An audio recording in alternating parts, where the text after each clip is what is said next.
The reason why you feel like you don't know who you are is because you spent too much time in your life pleasing others.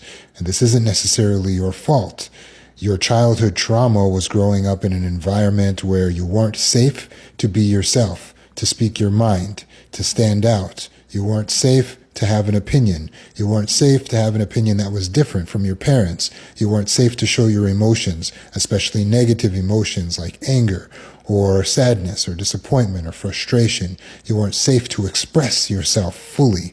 And being in that environment made you learn that in order to survive, in order to be a part of the group, you needed to bend and change and mold yourself so that you would fit in, so that you would agree with your narcissistic or emotionally immature parents, so that you wouldn't rock the boat, so that you would seem agreeable, so that you would seem happy, so that you wouldn't be a burden on others. And so you started ignoring the way that you really felt, burying the way that you truly felt, not accessing what your actual thoughts and opinions are, and instead prioritizing, blending in with being a chameleon to the group.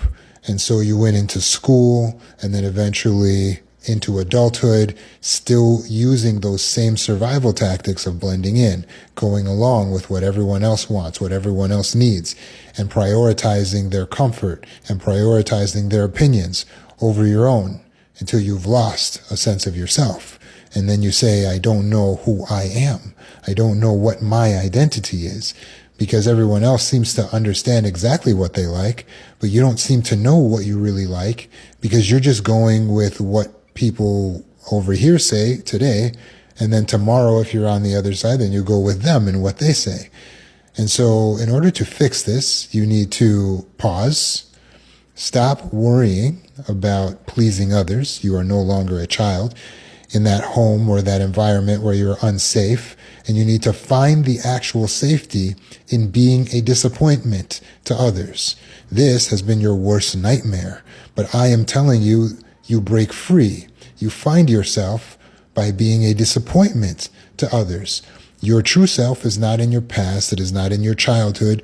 You do not find it under a rock or under your bed. It's not in your childhood drawings or in the closet in your parents' home.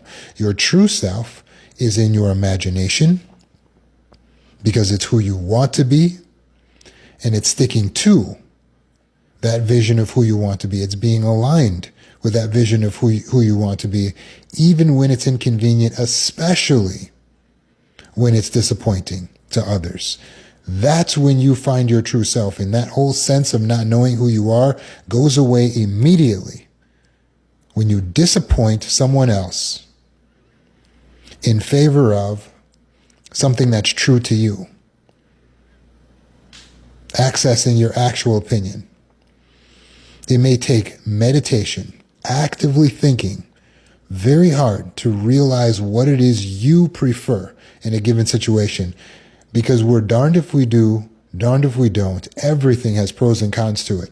So choices aren't easy. But when you start owning your own choices and taking responsibility for choosing something and staying in alignment with that choice, you are now centered as to who you are, especially when that goes against the outside pressure.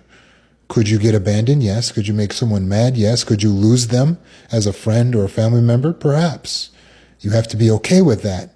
If you want to know who you are, if you want to have your identity, you have to let go of trying to please everyone else.